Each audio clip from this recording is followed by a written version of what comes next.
Hello my dear friends, praise the lord. आशा करता हूँ आप बहुत अच्छे होंगे। एक बार फिर से मैं आप सबका स्वागत करता हूँ इस बाइबल स्टडी क्लास में, जो कि ऑनलाइन है मेरे पेज SPW मिनिस्ट्री न्यूज़ के। तो आज का जो प्रश्न है वो ये है कि एक विश्वासी को कितनी देर प्रार्थना करनी चाहिए। बाइबल में कहीं भी कोई भी निर्धारित समय नहीं है कि एक विश्वासी को इतनी देर प्रार्थना करनी चाहिए। इस प्रश्न को हम बाइबल से देखेंगे कि बाइबल इसके विषय में क्या कहती है।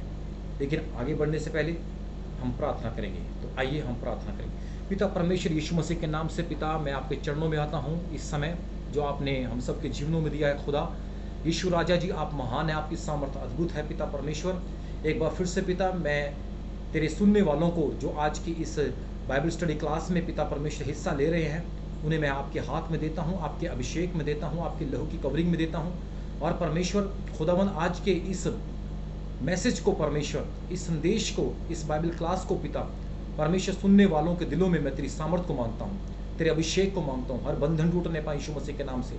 और परमेश्वर, आपका वचन कहता है कि तुम सत्य को जानोगे, सत्य तुम्हें आज़ाद करेगा। परमेश्वर, आपका वचन, आपकी शिक्षा सत्य है। और परमेश्वर, आपका वचन हर एक झूठे बंधनों को तोड़ता है। पिता परमेश्वर, आज का वचन, आज की शिक्षा, आज की बाइबल क्लास होने दे सुनने वालों के दिलों में, उनके जीवनों में, उनके परिवार में भरपूर आशीष लेकर आने पाए।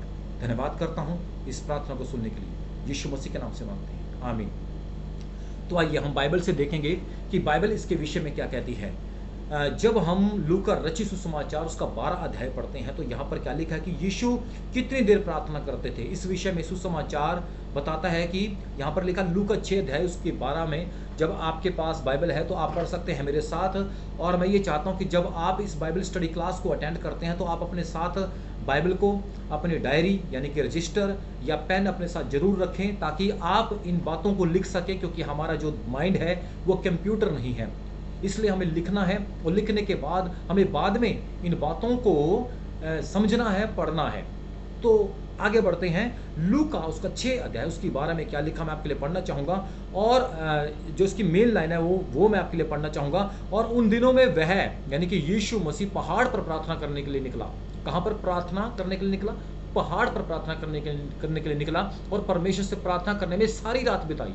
यीशु मसीह ने सारी रात प्रार्थना की। आप यीशु मसीह को फॉलो कर सकते हैं, कोई दो राय नहीं है। क्योंकि यीशु मसीह का वचन कहता है फिलिपियों की पत्री उसका 2 अध्याय उसकी 5 में कि जैसा यीशु मसीह का स्वभाव था, जैसा यीशु मसीह का नेचर था, वैसा ही तुम्हारा स्वभाव हो, तुम्हारा नेचर हो ऐसा ही। सो समझने वाली ये बात है कि जैसे यीशु मसीह ने किया वैसा हमें करना चाहिए। अगर यीशु मसीह ने सारी रात प्रार्थना की तो हमें करनी चाहिए, इसमें कोई दो राय नहीं है। लेकिन आप अगर जॉब करते हैं, अगर आप काम करते हैं, अगर आप मान लीजिए नाइट की ड्यूटी करते हैं, तो हाउ इट्स पॉसिबल, कैसे ये संभव है। इसलिए मैं आपको कहना चाहता हूं कि जो प्रार्थना का समय है ये आपके ऊपर अब निर्भर करता है कि आपको कौन सा जो समय है वो सूट बैठ रहा है। कौन सा निर्धारित समय आपके लाइफ में, आपके जीवन में एक आपके ऊपर निर्भर कर रहा है। अब यीशु मसीह ने सारी रात प्रार्थना बिताई, सारी रात प्रार्थना में बिताया। तो अब आगे चलते हैं कि फिर चेलों के पास आकर, जब हम मत्ती रचित सुसमाचार उसका 26 अध्याय उसका 40 पढ़ते हैं, तो यीशु मसीह ने कहा क्या कहा कि फिर चेलों के पास आकर उन्हें सोता पाया और पतरस से कहा, क्या तुम मेरे साथ एक घड़ी भी यानी कि 1 घंटा भी ना जाग सके? एक घड़ी, 1 घंटा भी ना जाग सके। अब यीशु मसीह तो अपने चेलों को ये कह रहा है कि तुम 1 घंटा ही प्रार्थना कर लेते तो वही बहुत था।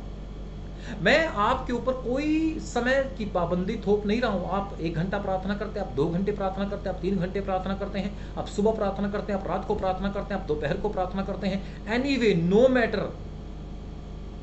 लेकिन यीशु मसीह ने आकर अपने चेलों से पूछा कि तुम मेरे साथ 1 घड़ी भी ना जाग सके, यानी कि 1 घंटा भी ना जाग सके, क्योंकि वे सो गए थे।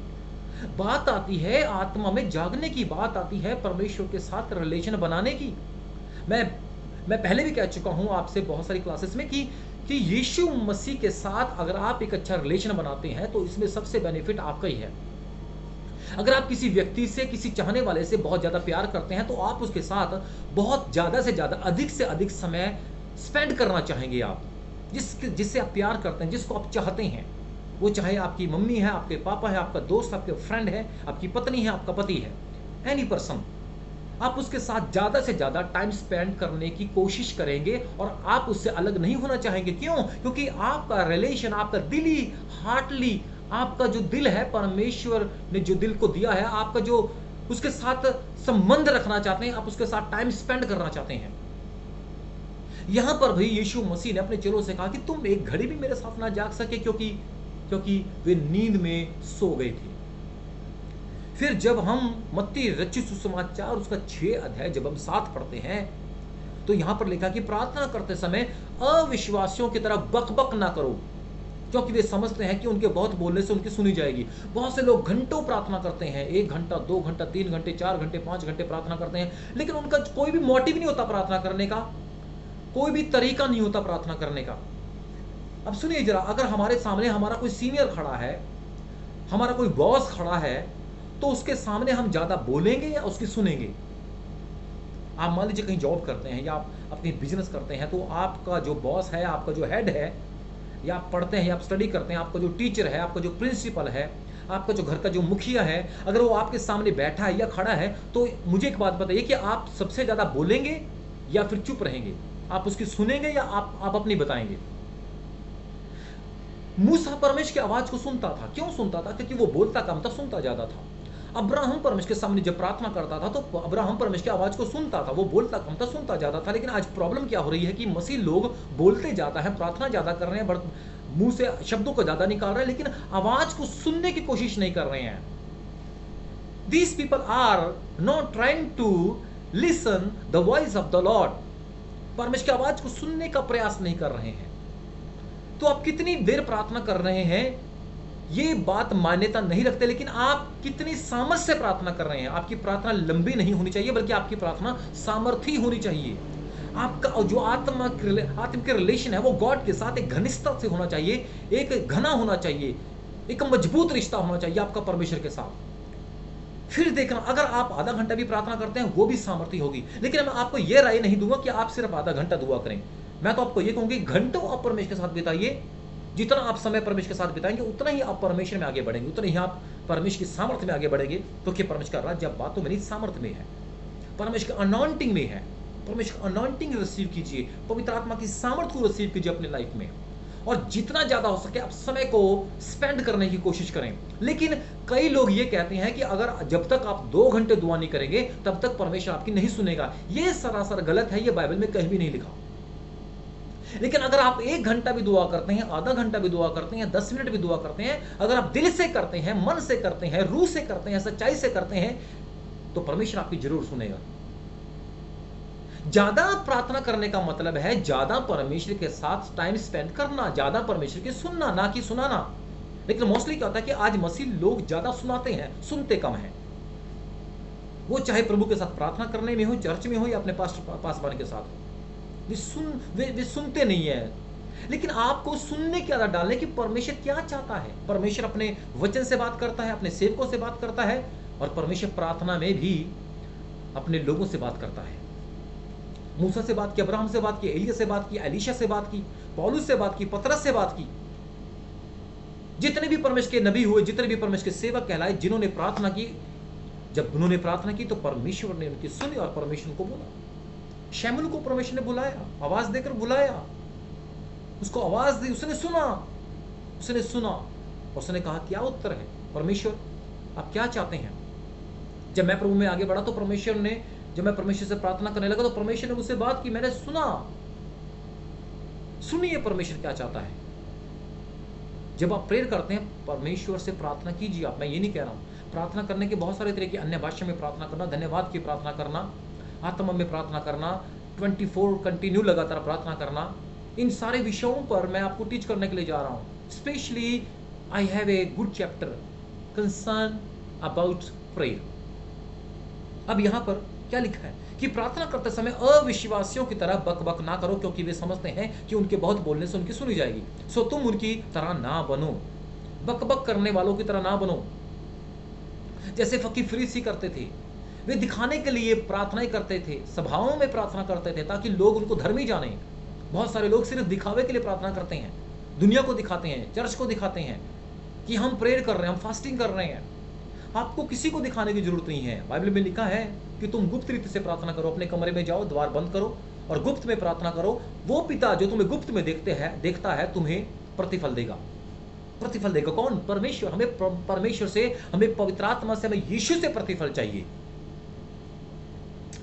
वचन में लिखा, सर्वोपदेशी की पुस्तक उसका 5 अध्याय उसकी 2 में लिखा है, बातें करने में यानी कि प्रार्थना करने में परमेश्वर के सामने उतावली ना करना, उतावली ना करना, और ना अपने मन से कोई बात उतावली से परमेश्वर के सामने निकालना, क्योंकि परमेश्वर स्वर्ग में है और तू पृथ्वी पर है, इसलिए तेरे वचन थोड़े ही हों, तेरे वचन थोड़े ही हों। इन बातों को लिख लीजिए आप। अगर आप मुझे सुन रहे हैं इस समय, इन बातों को लिख लीजिए।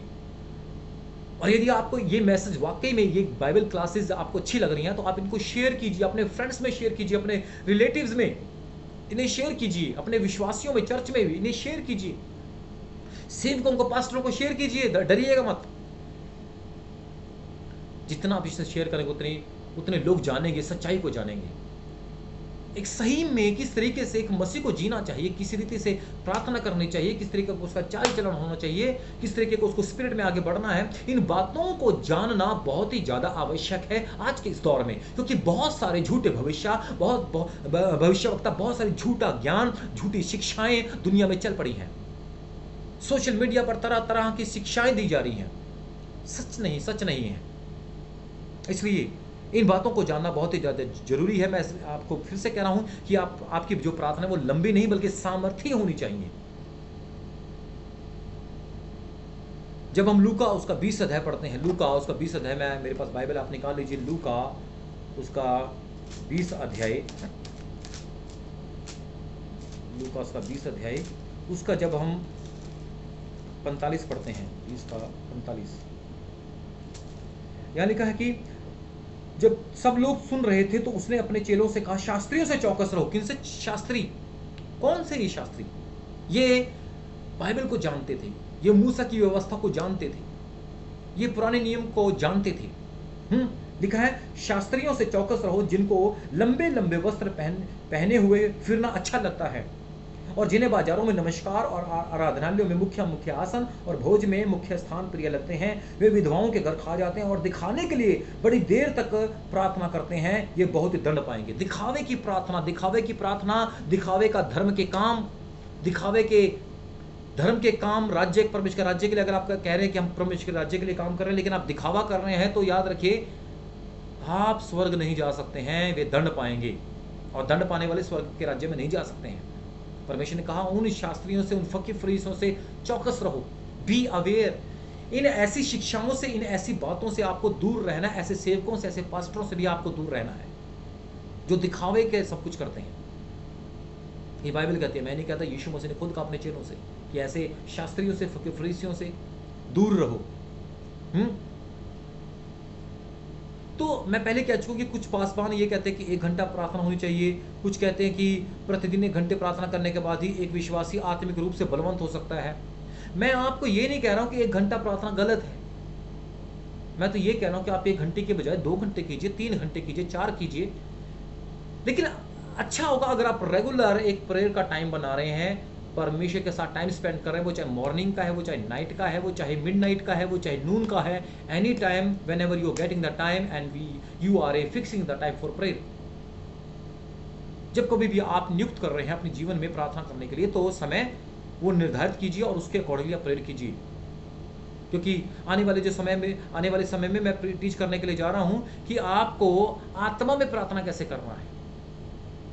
इसका ये एक अलग मैटर है, ये अलग टॉपिक है ना। लेकिन मैं ये सोच रहा हूँ कि अगर आपको एक समय मिल रहा है कि आप 15 मिनट भी प्रेयर कर रहे हैं ना, लेकिन आप दिल से कर रहे, रूह से कर रहे, वो भी परमेश्वर आपको सुनेगा। लेकिन मैं आपको ये राय नहीं दूंगा कि आप सिर्फ 15 मिनट करें। No, never never never. मैं आपको पहले कह चुका हूं कि अगर आप वाकई परमेश्वर से प्यार करते हैं तो आप ज्यादा से ज्यादा समय परमेश्वर के साथ स्पेंड करना चाहेंगे, ज्यादा से ज्यादा समय। वो चाहे नाइट का है, डे का है, एनी टाइम, चाहे नून का है, चाहे दोपहर का, शाम का, any time, no problem. But you have to spend your time with your God, you have to make a relationship. Praise the Lord, hallelujah. लेकिन कई लोग प्रार्थना करने के लिए जाते हैं, सिर्फ हेलो कह के जाते हैं, हेलो गॉड, बस हेलो। अरे जब आप किसी से मिलने के लिए जा रहे हैं, सिर्फ हेलो करके आएंगे, आप उसके साथ बातचीत नहीं करेंगे, आप चाय नाश्ता नहीं करेंगे, आप लंच डिनर नहीं करेंगे, हो सकता है आपको स्नैक्स या कोल्ड ड्रिंक या चाय कॉफ़ी कुछ तो लें, कुछ तो देंगे आप उसको। या जो आपके घर में आएगा कुछ तो आपकी उसकी मेहमान नवाजी करेंगे। या आप जिस घर में जा रहे हैं क्या आप उसको सिर्फ हेलो हाय करके आ जाएंगे, हेलो हाउ आर यू, ठीक है बढ़िया चलो जी आओ। कुछ लोग ऐसे करते हैं प्रेयर, नहीं। At least spend your time with your God, 1 hour, 2 hours, 3 hours, any time, as much as possible. But in the Bible, there is no particular written that we must pray 1 hour, 2 hours, or 3 hours, or 4 hours. Never, never. There is not written. परमेश्वर हमारे समय को नहीं, परमेश्वर हमारे दिल को देखता है। लेकिन अब अगर हम दिल के साथ हम 5 घंटे, 6 घंटे, 10 घंटे, 12 घंटे, आप आवर्स एंड आवर्स परमेश्वर के साथ टाइम स्पेंड कर रहे हैं, तो इसमें सबसे ज़्यादा बेनिफिट आपका ही है, आपका ही है। यस, जब हम परमेश्वर के वचन को पढ़ते हैं, उत्पत्ति उसका 4:1 में, और आदम ने अपनी पत्नी हव्वा को जाना तब उसने गर्भवती होकर कैन को जन्म दिया। यानी कि मैं आपको एग्जाम्पल दे रहा हूँ कि जिस तरीके से पति पत्नी आपस में एक दूसरे को जानते हैं, प्यार करते हैं, टाइम स्पेंड करते हैं, तब उनके जीवनों में परमेश्वर की आशीषें आना शुरू हो जाती हैं। परमेश्वर की आशीष, यानी कि जितना ज़्यादा आप टाइम स्पेंड परमेश्वर के साथ करेंगे, जितना ज़्यादा आप परमेश्वर को जानेंगे, परमेश्वर की आवाज़ को सुनेंगे, उतनी ही ब्लेसिंग्स परमेश्वर की आपके जीवन में आनी शुरू हो जाएंगी। अरे भैया, भविष्यवाणियाँ करने से ब्लेसिंग नहीं आती। ब्लेसिंग आती है परमेश्वर की आज्ञा का पालन करने से। फिर जब हम एक वचन पढ़ते हैं मत्ती 7:23 में, मत्ती 7:23 मैं आपके लिए पढ़ना चाहूँगा। मत्ती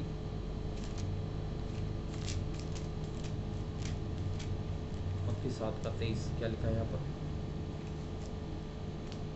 तब मैं उनसे खुलकर कह दूंगा, मैंने तुमको कभी नहीं जाना, हे कुकर्म करने वालों, मेरे पास से चले जाओ। बहुत से लोग कई ऐसे लोग हैं जो घंटों प्रेयर करते हैं, घंटों, 2 घंटे, 3 घंटे, 4 घंटे, 5 घंटे फास्टिंग करते हैं, 7-7 दिन की फास्टिंग, 21-21 दिन की फास्टिंग, 40-40 दिन की फास्टिंग, डे नाइट फास्टिंग।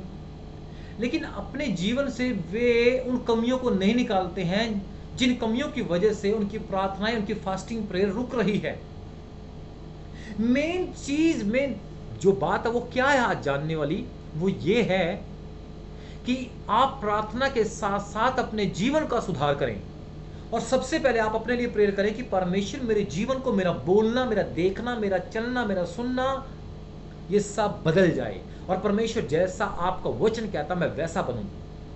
मैंने आपको पहले कहा था कि आपका nature should be like Jesus, आपका जो व्यवहार है शुड बी लाइक जीसस, आपका बोलना, आपका देखना, आपका सुनना should be like Jesus. Hallelujah, praise the Lord. जब आप ऐसा करेंगे, देखना परमेश्वर की सामर्थ, परमेश्वर का अभिषेक आपके जीवन में वर्क करना शुरू हो जाएगा। नहीं तो परमेश्वर आपके जीवन आपको भी ऐसा ही कहेगा कि तब मैं उनसे खुलकर कह दूंगा। किनको? जब मरने के बाद स्वर्ग में जाएंगे और परमेश्वर खुलकर कह देगा कि मैंने तुमको कभी नहीं जाना, हे कुकर्म करने वालों, मेरे पास से चले जाओ। इसका मतलब अगर आप घंटों परमेश्वर के साथ आप प्रार्थना में स्पेंड कर रहे हैं, लेकिन आप अपना जीवन का सुधार नहीं कर रहे हैं, आपका बोलना, आपका देखना, आपका चाल चलन नहीं सुधर रहा है, तो आपकी जो प्रार्थना वो व्यर्थ भी हो सकती है। चाहे आप 4 घंटे, 5 घंटे, 6 घंटे, 10 घंटे, 20 घंटे, 24 घंटे, 40 दिन, रात, 21 दिन, जितना मर्जी आप टाइम स्पेंड कर लीजिए, लेकिन अगर आपका जीवन ठीक नहीं है, आपकी प्रार्थना नहीं सुनी जाएगी, आपकी प्रार्थना छत तक भी नहीं जाएगी। इसलिए आप परमेश्वर को खुश कीजिए। और प्रार्थना करने का कोई निर्धारित समय नहीं है, बाइबल में लिखा है। आप कितनी देर भी प्रार्थना कीजिए, 1 घंटा, 2 घंटा, 3 घंटे, लेकिन आप दिल से प्रार्थना कीजिए, रूह से प्रार्थना कीजिए, सच्चाई से प्रार्थना कीजिए, और परमेश्वर से प्रार्थना कीजिए। और प्रार्थना करते समय आप बोलिएगा कम, लेकिन सुनिएगा ज़्यादा। परमेश्वर की आवाज़ को सुनने की कोशिश कीजिए। जी दोस्तों, यही आज मेरा विषय था, यही आज मेरा टॉपिक था कि कितनी देर प्रार्थना करनी चाहिए। तो प्रार्थना करने के बारे में, यानी कि कितनी देर प्रार्थना करनी चाहिए, बाइबल में कोई निर्धारित समय नहीं है।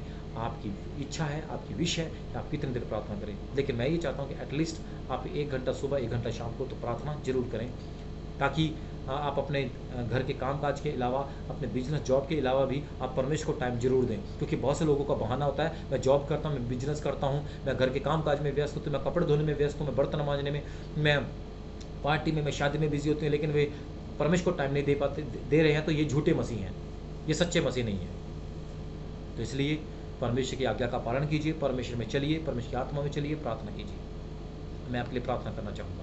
पिता परमेश्वर यीशु मसीह के नाम से मैं प्रार्थना करता हूँ, तेरे उन खुदा इन लोगों के लिए जिन्होंने आज के इस संदेश को सुना है, यीशु मसीह के नाम से तेरा सामर्थ, तेरा अभिषेक इनके जीवनों में कार्य करने पाए। The power of the Holi spirit I release, इनका जीवन प्रार्थना को हो जाए। परमेश्वर ज़्यादा से ज़्यादा, अधिक से अधिक समय ये परमेश्वर तेरे साथ स्पेंड करने पाएँ। इनके जीवन में तेरे बदलाव को मांगता हूँ यीशु मसीह के नाम से। हर अंधकार की शक्तियाँ, दुष्ट की शक्तियाँ यीशु मसीह के नाम से इनके जीवन से निकल जाए। The power of the Holi spirit I release in the mighty name of Jesus Christ. Holi ghost, पवित्र आत्मा की सामर्थ्य इनके घर, इनके जीवन में कार्य करने पाए। धन्यवाद पिता, तेरा नाम महिमा पाए, यीशु मसीह के नाम से मांगता हूं, आमीन। Thank you, god bless you. प्रभु यीशु मसीह आपको भरपूर आशीष दे। अगर आपको ये जो बाइबल क्लास अच्छी लगी है तो आप इसको शेयर करना ना भूलें। और अगर अभी तक आपने मेरे इस चैनल को सब्सक्राइब नहीं किया है तो आप सब्सक्राइब जरूर कर लें और बेल आइकन को जरूर दबा दें, ताकि जो आने वाली नई वीडियो है, नई बाइबल क्लास की जो वीडियो है वो आप तक पहुँच पाए। थैंक यू, परमेश्वर आपको बहुत आशीष दे। Bye bye.